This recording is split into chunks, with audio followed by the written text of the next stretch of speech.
আহিছো এটা গুৰুত্বপূৰ্ণ খবৰ ২৪ নিৰ্বাচনৰ কাৰণে মুখ্যমন্ত্ৰীয়ে ২১টা মহাসংকল্প ঘোষণা কৰিছে স্পষ্টকৈ কোৱা হৈছে ১২৫০ টকাৰ পৰা ৩০০০ টকালৈ বৃদ্ধি পাব অৰুণোদয় আঁচনিৰ ধন সমান্তৰালকৈ ৰাজ্যত বলবৎ হ'ব ইউচিচি আৰু প্ৰতিটো বাংলাদেশীক বিতৰণ কৰা হ'ব মুখ্যমন্ত্ৰীয়ে স্পষ্ট ঘোষণা কৰিছে বিজেপি চৰকাৰ আহিলে ৰাজ্যত বৃদ্ধি পাব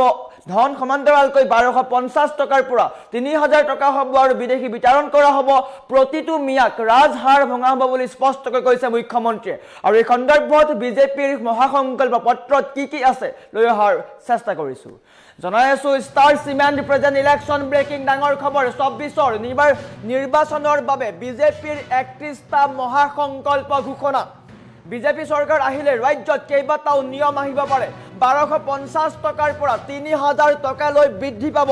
অৰুণোদয় আঁচনিৰ ধন মুখ্যমন্ত্ৰীয়ে প্ৰতিশ্ৰুতি দিছে ৰাজ্যত ২ লাখ নতুন চৰকাৰী চাকৰিৰ প্ৰতিশ্ৰুতি ৰাজ্যত ২ লাখ নতুনকৈ চাকৰি ওলাব ২ লাখ যুৱক যুৱতীয়ে লাভ কৰিব চৰকাৰী চাকৰি ১৯৫০ৰ আইনেৰে চিনাক্ত কৰা হ'ব অবৈধ অনুপ্ৰৱেশকাৰী মুখ্যমন্ত্ৰীয়ে স্পষ্টকৈ প্ৰতিশ্ৰুতি দিছে ২৪ ঘণ্টাৰ ভিতৰত বিদেশীক বিতৰণ কৰিব পাৰিব ডিচিয়ে বিদেশী বহিষ্কৃত আৰু চিনাক্তকৰণ আইন ১৯৫০ৰ অধীনত বিদেশী বিতৰণ কৰা হ'ব লাভ জেহাদ ভূমি জেহাদৰ বিৰুদ্ধে বিজেপি চৰকাৰে আনিব কঠোৰ আইন মুখ্যমন্ত্ৰীয়ে প্ৰতিশ্ৰুতি দিছে বিজেপি চৰকাৰ আহিলেই জনজাতীয় লোকক বাদ দি বলবৎ কৰা হ'ব ইউচিচি বলবৎ কৰা হ'ব বুলি মুখ্যমন্ত্ৰীয়ে স্পষ্টকৈ প্ৰতিশ্ৰুতি দিছে ৫ লাখ কোটি টকাৰে সলনি হ'ব অসমৰ যাতায়াত আৰু স্বাস্থ্য খণ্ড ৫ লাখ কোটি টকা ব্যয় কৰা হ'ব অসমক উন্নয়ন কৰাৰ কাৰণে বিনামূলীয়া ৰেচনৰ লগতে দাইল চেনি যোগানৰ প্ৰতিশ্ৰুতি দাইল চেনি নিমখৰ লগতে মিঠাতেল পাব মুখ্যমন্ত্ৰীয়ে প্ৰতিশ্ৰুতি দিছে বাংলাদেশী মিয়াৰ দখলত থকা ১০০% বা ১% মাটিও উদ্ধাৰ কৰা হ'ব এটুকুৰা মাটিও থাকিবলৈ দিয়া নহয় ৰাজ্যৰ উন্নয়নৰ কাৰণে বিজেপিয়ে স্পষ্টকৈ ৩১টা মহাসংকল্প ঘোষণা কৰিছে আৰু নিৰ্বাচনৰ পূৰ্বে বিজেপিৰ এই ৩১টা মহাসংকল্পই বিৰোধীত হাহাকাৰ লগাইছে এটা গুৰুত্বপূৰ্ণ খবৰ বিজেপিয়ে মহাসংকল্প কৰিছে ৩১টা সংকল্প লৈছে বিজেপি চৰকাৰ আহিলে ৰাজ্যত কেইবাটাও নিয়ম বলবৎ কৰা হ'ব প্ৰথমতে ইউচিচি বলবৎ কৰা হ'ব তাৰ সমান্তৰালকৈ প্ৰতিগৰাকী মহিলাই যি অৰুণোদয় আঁচনিৰ ধন পাই আছে সেই আঁচনিৰ ধন সলনি হৈ ৩০০০ টকালৈ বৃদ্ধি পাব বুলি মুখ্যমন্ত্ৰীয়ে প্ৰতিশ্ৰুতি দিছে তাৰ সমান্তৰালকৈ বিদেশী বিতৰণক লৈ স্পষ্ট কৰিছে যে বিদেশী বিতৰণ কৰা হ'ব তাৰ সমান্তৰালকৈ ২৪ ঘণ্টাৰ ভিতৰতে বাংলাদেশী মিয়াক বিতৰণ কৰা হ'ব যাৰ ওচৰত ক্ষমতা থাকিব ডিচিয়ে বা জিলা আয়ুক্তই বিদেশীক চিনাক্ত কৰি বিতৰণ কৰিব পাৰিব আৰু প্ৰতিদিনেই বিদেশী বিতৰণ হ'ব লাভ জাহাদ ভূমি জাহাদৰ বিৰুদ্ধে আনিব ইউচিচি জনজাতীয় লোকক বাদ দি ইউচিচি বলবৎ কৰা হ'ব বুলি মুখ্যমন্ত্ৰীয়ে স্পষ্টকৈ কৈছে আটাইতকৈ ডাঙৰ খবৰ যি ধন পাই আছে ৰাজ্যৰ যি মহিলাই ধন পাই আছে অৰুণোদয় আঁচনিৰ যি ধন পাই আছে সেই আঁচনিৰ ধন বৃদ্ধি হৈ ৩০০০ টকা হ'ব বুলি মুখ্যমন্ত্ৰীয়ে স্পষ্ট কৰিছে আৰু এয়া হৈছে বিজেপিৰ সংকল্প পত্ৰত থকা প্ৰতিটো কথা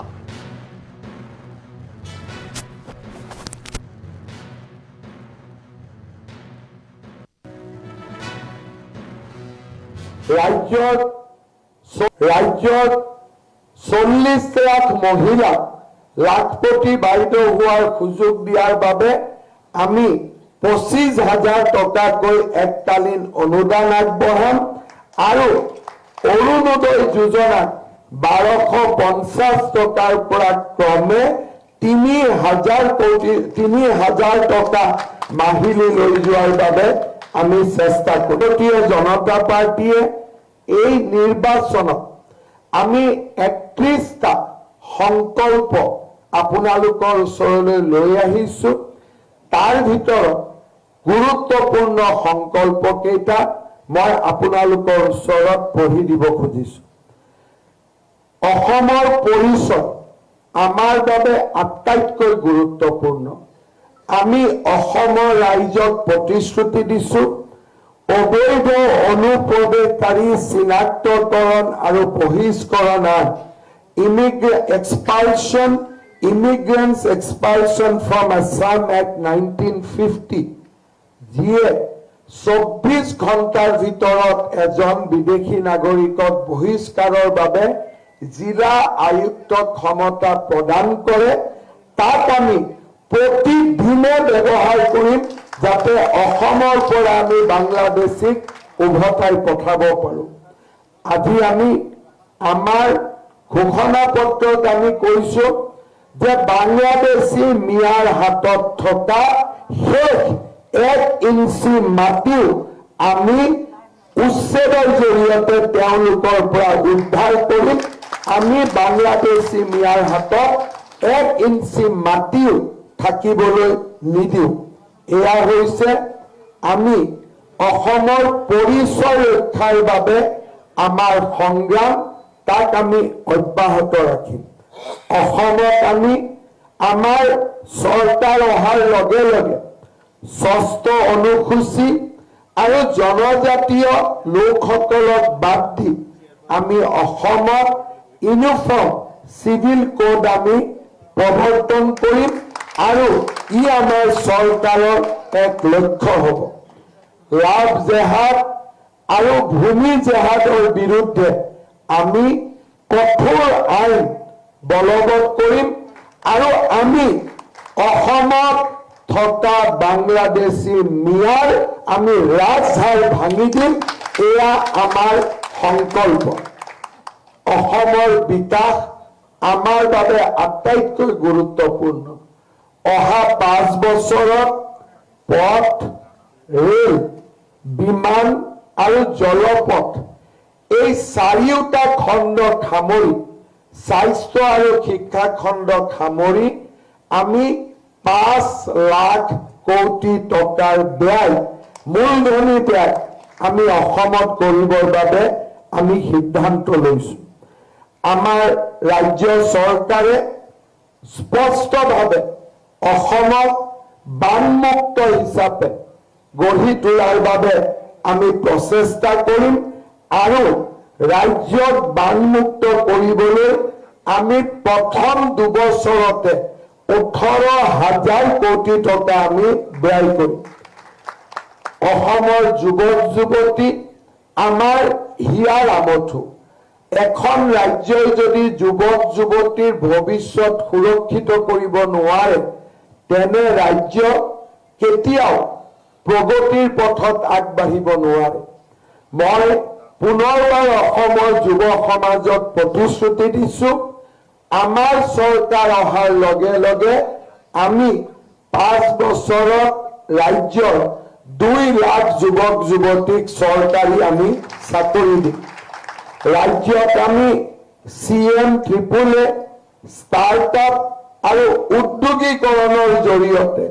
আৰু অতিৰিক্ত 10 লাখ যুৱকক আমি কৰ্মসংস্থাপন দিবলৈ আমি প্ৰয়াস আৰু প্ৰচেষ্টা কৰিম ৰাজ সাহায্যযুক্ত দলত মচুৰ দাইল চেনি নিমখ আৰু মিঠাতেল আমি যোগান ধৰিম আৰু অত্যন্ত দুখীয়া পৰিয়ালক ইয়াক আমি বিনামূলীয়াকৈ যোগান ধৰিম আমি ৰাজ্যত এটা নতুন আন্দোলন কৰিব খুজিছো প্ৰধানমন্ত্ৰী ডাঙৰীয়াই কয় 1 ডিষ্ট্ৰিক্ট 1 প্ৰডাক্ট প্ৰধানমন্ত্ৰী ডাঙৰীয়াৰ কনসেপ্টক আমি আগুৱাই লৈ আমি ৰাজ্যত আৰম্ভ কৰিব খুজিছো এক নতুন বিপ্লৱ 1 district 1 university 1 medical college 1 engineering college 1 district এখন জিলা এখন মেডিকেল কলেজ এখন বিশ্ববিদ্যালয় এখন অভিযান্ত্ৰিক মহাবিদ্যালয় অসমৰ প্ৰতিখন জিলালৈ ইয়াক আমি আগুৱাই লৈ যাম প্ৰাক প্ৰাথমিকৰ পৰা স্নাতকোত্তৰ পৰ্যায়লৈ কেজি টু পিজি এই সমগ্ৰ শিক্ষাৰ যিটো চাৰ্কেল বৃত্ত তাক আমি বিনামূলীয়া কৰিম প্ৰাদেশিকৰণৰ সমস্যা আমি সমাধান কৰিম আৰু ৰাজ্যত আমি শিক্ষা খণ্ডত এক নতুন বিপ্লৱ আনিম ৰাজ্যত 40 লাখ মহিলাক লাখপতি বাইদেউ হোৱাৰ সুযোগ দিয়াৰ বাবে আমি 25,000 টকাকৈ এককালীন অনুদান আগবঢ়াম আৰু অৰুণোদয় যোজনা